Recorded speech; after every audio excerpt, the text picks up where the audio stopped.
everyone! Welcome to Matzy21 Vlogs. By the way, my name is Mitch, and for today's video guys ay tuturuan ko kayo gumawa ng YouTube thumbnail na food vlog po yung content at gamit lang ang inyong mga mobile phone. So guys, kung bago ka pa lang sa akin channel at gusto mo ng mga ganitong klase ng tutorial ay huwag mo makalimutan na i-like, subscribe, comment down below at click the notification bell para lagi po kayong updated sa mga bagong video upload na ilalabas ko sa akin channel. Yung nakikita nyo po nga yung mga thumbnail, yan po yung mga upload video ko na pwede nyo pong pag-aralan sa aking channel. So, check nyo na po yung channel ko guys para makita nyo po ito.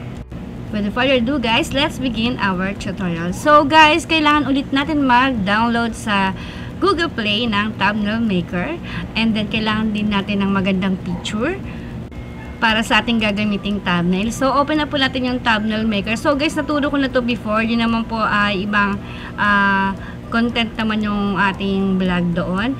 So now naman kailangan natin i-open yung ready to made YT dito sa thumbnail maker, kasi lahat po na mga thumbnail na nandoon ay pwede nyo na pong gamitin siya. Basta, kailangan lang guys ay i-play nyo lang po yung ads niya para po makuha nyo po yung thumbnail na gusto po ninyo. Disclaimer lang guys, hindi ako sponsor ng apps po na to. Tinuturo ko lang po sa inyo kung ano po yung mga natutunan ko at mga napag-aralan ko na ibinabahagi ko po sa inyo guys. So, ito na nga guys, ito na yung food ready to made na thumbnail nila. So, pipili na lang kayo dito guys kung ano po yung mga gusto nyo. Kung makikita nyo naman po, lahat ng thumbnail po dito ay magaganda. So, nasa sa inyo na lang yan guys kung paano nyo po siya laruin, kung paano nyo po siya ayusin, kung paano nyo po siya pagandahin. So, nakapili na po tayo. Yung chocolate yung napili ko na medyo may pagka-brown. Ipi-play lang po natin yung ads na to para po makuha po natin yung thumbnail na to. Every time guys na pipili kayo ng new thumbnail, automatic po na magpi-play po talaga kayo ng ads para makuha nyo po yung thumbnail na, po, na gusto niyo. And next guys, kiklik nyo lang po yung tatlong square dyan sa taas. At kung lahat po gagamitin nyo po ito, ay huwag nyo na po siyang tagalin. So, yung sa akin guys, tinanggal ko po yung mga hindi ko naman gagamitin. Iniwan ko lang yung kulay brown down na rectangle tsaka isang text. And then next naman guys, ay papalitan naman natin yung background nito. So, dito natin ilalagay yung ating picture, yung kanina na pinakita ko sa inyo, yung pinakbet. Diyan ko po ilalagay yun guys. So, ika-crop lang natin siya. Pipili lang tayo ng pinakamagandang place niya o pinakamagandang itsura niya dito sa picture na to. Hahanap lang tayo ng maganda. Yun po yung magiging background niya dun sa napili po nating thumbnail. Kapag napili nyo na to guys, i-clip nyo naman yung crop dyan sa taas para ma-save naman po yung napili nyo pong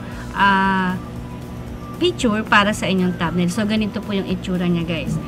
And kapag naayos na natin yung picture, so sa text naman tayo guys.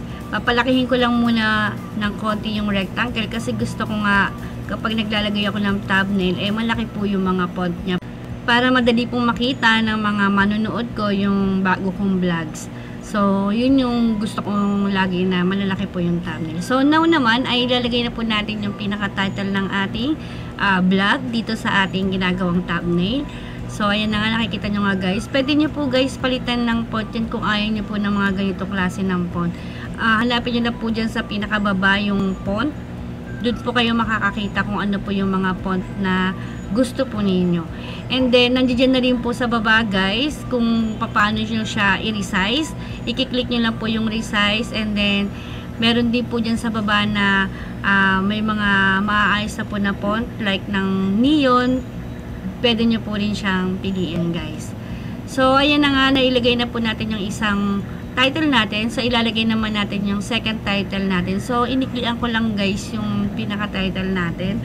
Bali, ito naman guys, yung pinaka-title niya ay maliit lang po siya. Sa pinakababa lang ko siya ilalagay dun sa pinakababa ng pinakbet. Para mas ma-highlight po yung pinakapangalan ng ating food vlog dito sa ating ginagawang thumbnail. Para yun po yung unang-unang makikita once po na naghahanap po sila ng mga ganitong video na recipe sa ating YouTube vlog. So, ganyan lang yung itsura niya guys. Napakasimple lang yung ginawa kong thumbnail, pero kung titingnan nyo guys, nakakaakit po siya tingnan. Kung mapapansin nyo guys, yung rectangle po na nandito sa ating ginagawang thumbnail ay nakikita nyo na hindi na po siya makapal. Hindi siya medyo nag-light po yung kulay niya. Ang i-click nyo lang po dyan sa baba guys ay yung opacity. So papababaan nyo po yung kulay ng opacity niya para mag-less po yung kulay ng rectangle.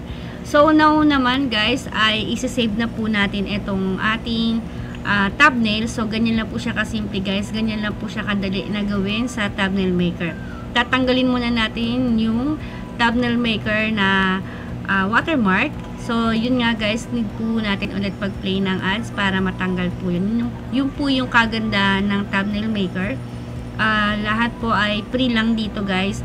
Kailangan lang po talaga na i-play nyo lang po yung ads para po makuha nyo po ng free at walang watermark yung thumbnail na gusto po ninyo. So, next naman guys, ay pipili naman tayo ng resolution dito. So, yung napili ko lang guys dito ay yung low resolution. Pero malinaw naman din po ito kapag nilagay nyo naman po sa inyong mga cellphone. So, the same lang din ulit guys.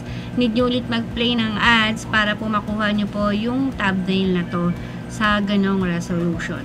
So, yun lang naman yung hinihiling ng apps na to guys para makuha nyo po siya ng free. So, automatic guys, masisave na po siya sa inyong gallery, yung ganito pang klase ng thumbnail guys. So, ito po siya guys, pag save na po siya sa inyong mga gallery. Open po natin yung ating gallery. So, ito po siya guys. Yan, ganyan po ang itsura niya guys, once po na nakasave na po siya sa inyong mga gallery. So, ito po yung pinaka malaki para makita niyo po siya ng maayos. Ito po yung final YouTube thumbnail natin guys na ginawa po natin sa ating mobile phone na gamit po natin ang thumbnail maker. So next naman guys ay ilalagay na po natin siya sa ating YouTube channel. So open lang po natin yung ating YouTube channel para mailagay po natin yung ating mga thumbnail. So guys, eto guys, meron na po siyang video. Pwede nyo naman din po ilagay sa inyong mga YouTube channel kapag gagawa pa lang pa ko yan ng vlog. Then, kapag ilalagay nyo po siya sa old video nyo, ay click nyo lang po yung manage video. At pag nakita nyo na po, i-right click nyo po yan guys. I-click nyo lang po yung video na yan at may lalabas po dyan na edit. Click nyo po yung edit. And then guys, pagkatapos po nito, ay may makikita po kayong mga thumbnail po dyan. May makikita po kayong pencil po dyan sa taas. I-click nyo po yan para dyan po natin ilagay yung ating ginawang thumbnail. So, nakikita nyo po yung black na dyan. Dyan naman po tayo magko-customize kung ano po yung thumbnail na ilalagay po natin sa ating YouTube channel. So, ito yung ginawa natin guys kanina sa thumbnail maker. Ito po yung ilalagay natin ngayon. So, ganito po yung itsura niya guys. Once po na ma-save nyo po siya sa inyong mga YouTube channel. So, i-save nyo po siya guys para ma-save na po siya sa inyong channel. At ganito naman po yung magiging itsura niya once po na nakalagay na po siya at na-save na po siya sa inyong mga channel guys. So guys, kung hindi nyo po nasundan ay uulitin ko po ulit sa inyong ituro. So click po natin dito sa ating YouTube channel yung manage video para mapalitan po natin yung ating mga YouTube thumbnail sa inyong mga YouTube. And then pagkatapos po nito ay i-click po natin yung video at may lalabas po dyan na edit. I-click nyo lang po yung edit.